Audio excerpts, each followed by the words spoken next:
नमस्कार, आप देख रहे हैं वत्स सुवाच और मैं हूं मुकेश वत्स।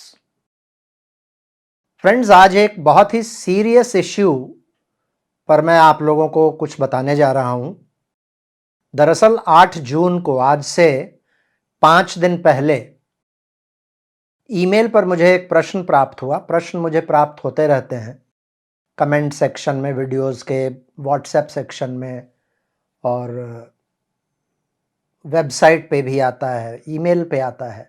ईमेल पर एक प्रश्न पूछा गया 8 जून को कि अब पूरे उत्तर भारत में भगवा रंग लहरा रहा है, लेकिन दक्षिण भारत अभी भी या तो कांग्रेस के हाथों में है या कुछ रीजनल पार्टीज के हाथों में है। क्या उत्तर भारत से भगाए गए विदेशी घुसपैठिए अब कहीं दक्षिण भारत में तो नहीं आएंगे और यहां की राजनीति और सामाजिक व्यवस्था तो नहीं खराब होगी? हाल फिलहाल में मुख्यमंत्रियों के शपथ ग्रहण समारोह की कुंडली और विशेषकर शिव कुमार जी की कुंडली को देखकर कृपया हम लोगों को इस विषय पर कुछ बताइए। फ्रेंड्स, जैसा मैंने कहा, मेरे पास सैकड़ों प्रश्न आते हैं और यह असंभव हो जाता है कि हर प्रश्न पर मैं वीडियो बनाऊं। लेकिन इस प्रश्न को जब मैं शुरुआती तौर पर एनालाइज कर रहा था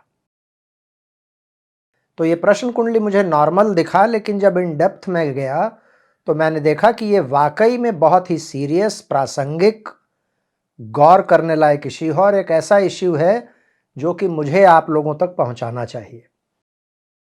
तो ये छोटा सा वीडियो है, मैं बहुत ज़्यादा डिटेल्स में नहीं जाऊंगा, लेकिन ये वीडियो महत्वपूर्ण है, इसको अंतिम तक अवश्य देखिएगा। मेरे कंटेंट यदि आपको अच्छे लगते हैं तो मेरे चैनल को सब्सक्राइब कर लीजिएगा, बगल के बेल आइकन को दबा लीजिएगा। फ्रेंड्स, इस वीडियो के लिए मैंने प्रश्न कुंडली और जमक्कुल चार्ट को तो देखा ही है, साथ ही मैंने अभी वर्तमान में जितने भी चीफ मिनिस्टर हैं दक्षिण भारत में, सभी के शपथ लेने के समय की कुंडली देखी है। 2023 दिसंबर में रेवंत रेड्डी का शपथ ग्रहण, 2024 जून में चंद्रबाबू नायडू का शपथ ग्रहण, और बाकी के चीफ मिनिस्टर्स तो अभी हाल फिलहाल में एक के बाद एक उन्होंने शपथ ग्रहण लिया है, जैसे कि जोसेफ विजय, केरला के सीएम शिव कुमार इत्यादि। इसके अलावे इन राज्यों का जो स्थापना दिवस है उसकी कुंडली भी मैंने देखी है, भारत की कुंडली के साथ इसको मैच कर भी देखा है। मैं सबसे पहले आप लोगों के स्क्रीन पर प्रश्न कुंडली दिखाता हूं। इस प्रश्न कुंडली को देखिएगा तो बहुत ही नॉर्मल सा प्रश्न कुंडली लगता है, सिवाय कि राहु और चंद्रमा उस दिन साथ में हैं, बाकी सारी चीजें ठीक दिखती हैं। मर्क्यूरी होरा लॉर्ड है, सूर्य लग्न में बैठे हुए हैं, मंगल अपनी राशि में बैठे हुए हैं, गुरु उच्च के हैं, रोहिणी नक्षत्र राइजिंग है। तो ये सारी चीजें बहुत ही नॉर्मल है, कोई भी इसमें परेशानी नहीं दिखता है। हाँ, शुरुआती तौर पर यह जरूर कहा जा सकता है कि राहु चंद्रमा साथ में है, इसलिए जो प्रश्न पूछा गया है वाकई में इस प्रश्न से संबंधित जो कुछ एलिमेंट्स हैं उसके वजह से साउथ इंडिया को मेंटल टेंशन्स हो सकते हैं। लेकिन जब इसके नवांश को देखिएगा, जब ग्रहों के अंश को देखिएगा, नक्षत्रों को एनालाइज कीजिएगा और चंद्रमा के तीनों अवस्थाओं को देखिएगा, नाड़ी अंश को देखिएगा, तब आपको लगेगा कि वाकई में ये प्रश्न कुंडली जितना अच्छा दिखता है उतना अच्छा है नहीं। सबसे पहले तो नवांश में ही देखिएगा, इस प्रश्न कुंडली के दो सबसे महत्वपूर्ण ग्रह, शनि वो राहु के साथ बैठ जाते हैं नवांश में, और शुक्र जो कि इस कुंडली के लग्न लॉर्ड हैं वो केतु के साथ बैठ जाते हैं। लेकिन शनि और राहु कहां आते हैं एक साथ? निधन अंश में एक साथ आते हैं। जब प्लैनेट्स के अंश को देखिएगा तो चंद्रमा दुर्भाग अंश में है, ये सब बहुत अच्छा नहीं है। और जब इसके जमक्कुल चार्ट को देखिएगा तो स्थिति बिल्कुल क्लियर हो जाएगी। जमक्कुल चार्ट में आप लोगों के स्क्रीन पर ये दिखा रहा हूं। जमक्कुल चार्ट में सबसे इंपॉर्टेंट देखिए, लग्न में मंगल है, जाम प्लैनेट सूर्य का संबंध है, जाम प्लैनेट सूर्य उच्च के हैं। लेकिन 12th हाउस में शनि और कविप्पु साथ में है, जाम प्लैनेट मंगल साथ में है। गुरु को देखिएगा तो ट्रांजिट जुपिटर तो उच्च के हैं 4th हाउस में और चंद्रमा के साथ संबंध है, लेकिन 10th हाउस में जाकर जाम प्लैनेट गुरु नीच के हो जाते हैं।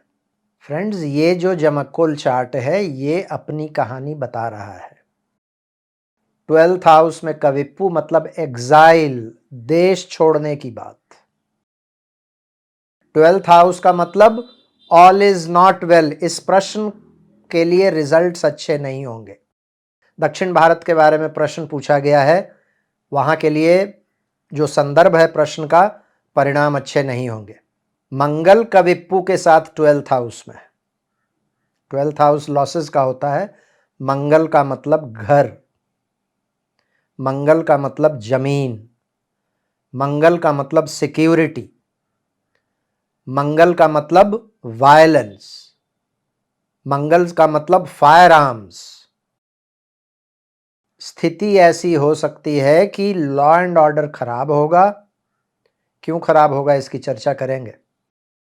लॉ एंड ऑर्डर खराब होगा, परेशानियां बढ़ेंगी, लोगों को अपना घर बार जमीन छोड़कर जाना पड़ सकता है। 12th हाउस में कविप्पू वैसे ही एग्जाइल का मैंने बताया, घर छोड़ने की बात आ रही है। दक्षिण भारत के लोगों को घर भी छोड़ने की नौबत आ सकती है। वायलेंस वहां बढ़ जाएगा, फायर आर्म्स का यूज वहां बढ़ जाएगा। 12th हाउस में शनि भी है कविप्पू के साथ। शनि का मतलब लॉन्जेविटी, शनि का मतलब लाइवलीहुड। वहां के लोगों का लाइवलीहुड अफेक्टेड हो सकता है, वहां के लोगों का लॉन्जेविटी और दक्षिण भारत एज अ होल की लॉन्जेविटी खतरे में पड़ सकती है। क्यों ऐसा होगा। जुपिटर एक तरफ ट्रांजिट में उच्च के हैं, जाम प्लैनेट में नीच के हैं। इस प्रश्न में धर्म वाला एंगल है।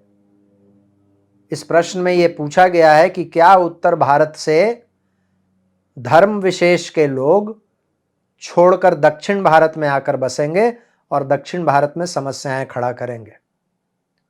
जुपिटर की स्थिति को देखकर, राहु की स्थिति को देखकर, शनि एवं मंगल की स्थिति को देखकर, कविप्पू की स्थिति को देखकर यह प्रश्न के लिए एक बड़ा यस दिखता है। उत्तर भारत के तरफ से लोग जाएंगे पलायन करके, दक्षिण भारत में बसेंगे और वहां परेशानियां होंगी। वहां की सरकार, वहां की सिक्योरिटी एजेंसीज या तो मूक दर्शक बनी बैठी रहेगी, अकर्मण्य रहेगी, या फिर प्रत्यक्ष या परोक्ष रूप से ऐसे लोगों को उनका सहयोग भी रहेगा।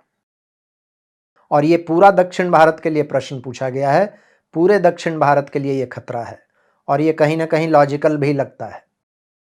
जहां जहां भी एसआईआर हो रहा है वहां से लोग जो घुसपैठिए हैं वो भाग रहे हैं। कुछ यूट्यूब चैनल्स पर तो ये बताया जा रहा है कि वेस्ट बंगाल में जितने भी बांग्लादेशी थे सब भाग गए बांग्लादेश। ये संभव नहीं है फ्रेंड्स। मैं आपको एक एग्जाम्पल देता हूं। यदि मान लीजिए 2 करोड़ इल्लीगल लोग हैं वेस्ट बंगाल में या कहीं भी, तो हार्डली 7 से 10% वापस जा पाएंगे। ये प्रैक्टिकल रियलिटी है। जो लोग 50 साल पहले आ गए हैं, जिनका 1 या 2 जनरेशन यहां खड़ा हो गया, जिनका वहां कुछ नहीं है, वो कहां जाएंगे। वो नहीं जाएंगे कहीं। जहां एसआईआर होगा वहां छोड़कर दूसरे जगह चले जाएंगे और आपके पास ऐसा कोई मैकेनिज्म नहीं है कि उनको रोक पाइएगा, उनको वापस भेज पाइएगा।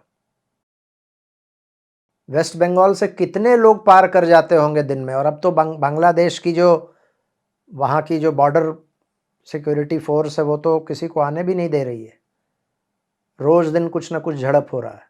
500, 1000, 2000, 5000 लोग यदि एक एक जगह से निकल भी जाएंगे तो कितने लोग चले गए होंगे 1 महीना में, या 1 साल भी डेली 5000 लोग जाते रहे तो कितने लोग हो जाएंगे। ठीक है, बांग्लादेशी तो चले जाएंगे, बांग्लादेश उनके पास देश है। रोहिंग्या कहाँ जाएंगे। बर्मा में कोई है उनको वेलकम करने के लिए।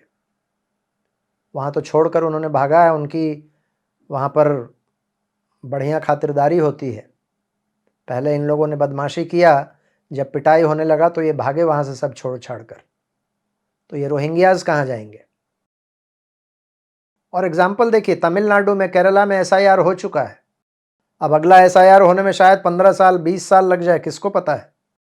15 साल 20 साल जाकर सेटल हो जाने के लिए बहुत समय होता है। इतने दिन में तो 3-4 बच्चे भी पैदा कर लेंगे ये लोग। तो ये जो क्वेश्चन है एस्ट्रोलॉजिकली तो दिख रहा है कि हाँ ऐसा हो सकता है, प्रैक्टिकली भी मुझे पॉसिबल लगता है। और जो मुझे लगता है मैंने बताया। हो सकता है मैं गलत हूँ, मेरा आकलन गलत हो सकता है टेक्नोलॉजी इतनी बढ़ गई हो कि एक एक आदमी को हम निकाल लें। वैसे मुझे तो नहीं लगता कि ऐसा होगा। ऐसा होता तो अमेरिका जैसा टेक्नोलॉजी संपन्न देश को मेक्सिको बॉर्डर्स पर प्रॉब्लम नहीं आ रहे होते। ये एक रियल परेशानी है और दक्षिण भारत के लोगों को बहुत सावधान रहना चाहिए। चंद्रमा के तीनों अवस्थाओं को देखिएगा और शुक्र की स्थिति को देखिएगा। शुक्र किसके साथ है? केतु के साथ। शनि भाग्य भाव का स्वामी इस प्रश्न कुंडली का राहु के साथ चला जाता है नवांश में। सबसे ज्यादा चंद्रमा की अवस्थाओं को देखने से लगता है और वृषभ लग्न के दूसरे दृष्टान को देखने से लगता है कि वहां की महिलाओं को सबसे ज्यादा परेशानी होगी। झारखंड में हो रहा है, बहुत सारे लोग इलीगल आए, सीधे साधे आदिवासी लड़कियों से शादी कर रहे हैं, वहां का जमीन कब्जा कर रहे हैं, पूरी डेमोग्राफी चेंज हो रही है वहां की। इसी तरीके का चीज साउथ इंडिया में होता हुआ दिख रहा है। केतु का मतलब क्रिश्चियंस और राहु का मतलब मुस्लिम्स। ताबड़तोड़ कन्वर्जन्स होंगे, ताबड़तोड़ जमीनों पर कब्जा किया जाएगा। और जमीन कब्जा करने के लिए इन लोगों के पास कई हथियार हैं, वायलेंस उसमें से एक है। एक जगह पर ऐसा वायलेंस करेंगे कि हिंदू तो भगोड़े होते हैं, भाग जाएंगे सीधे, लड़ते नहीं है।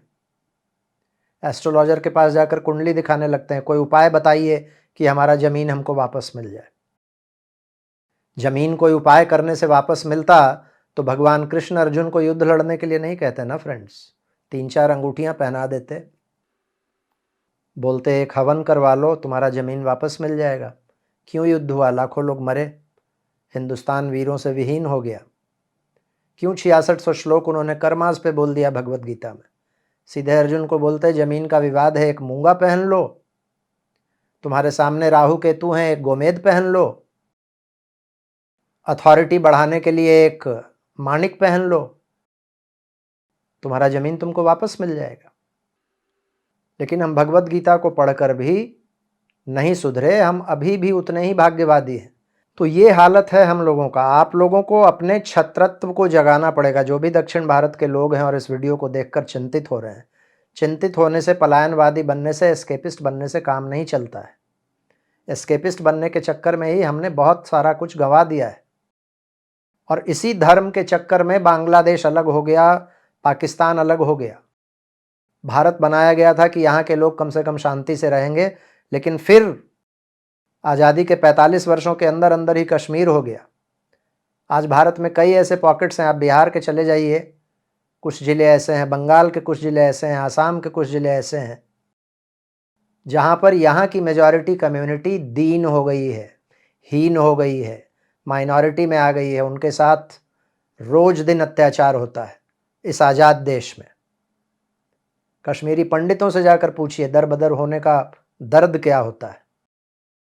तो ऐसे पॉकेट्स और भी इंडिया में बनने की तैयारी में हैं और दक्षिण भारत के लोगों को बहुत सावधान रहना पड़ेगा। इस कुंडली में ये चीज़ स्पष्ट दिख रहा है। तो ये था फ्रेंड्स, मैंने बहुत संक्षेप में बताने का कोशिश किया, ज़्यादा एस्ट्रोलॉजिकल डिटेल्स में नहीं गया।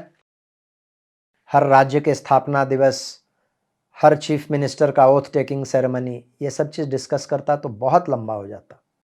लेकिन मुझे उम्मीद है कि मैं जो मैसेज कन्वे करना चाहता था वो आप लोगों के सामने रख पाया होऊंगा, बहुत ही क्लैरिटी के साथ रख पाया होऊंगा। आप लोगों को मेरी बात समझ में आई होगी।